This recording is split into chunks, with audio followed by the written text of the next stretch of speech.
നമുക്കിന്നൊരു കയറിത്താമസം ഉണ്ടായിരുന്നു.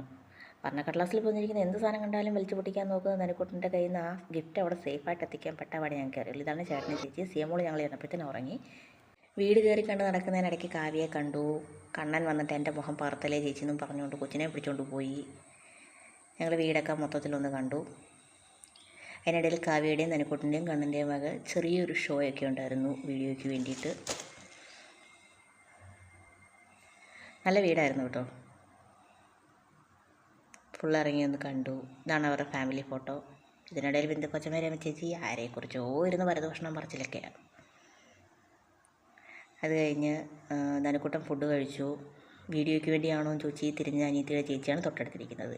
ഈ ഐസ്ക്രീം കഴിയുന്ന രാത്രി എനിക്ക് പണി തരാനായിട്ടാണ്. ലേറ്റായി വന്നു കഴിഞ്ഞപ്പോൾ ഞങ്ങൾ ഫുഡൊക്കെ കഴിച്ചു. നാട്ടിലെന്ത് പരിപാടി നടന്നാലും കാവ്യയുടെ പാട്ട് നിർബന്ധമാണ്. പിന്നൊരു പാട്ടൊക്കെ കേട്ട് പതുക്കെ വീട്ടിലേക്ക് മടങ്ങി. അപ്പോൾ ബൈ.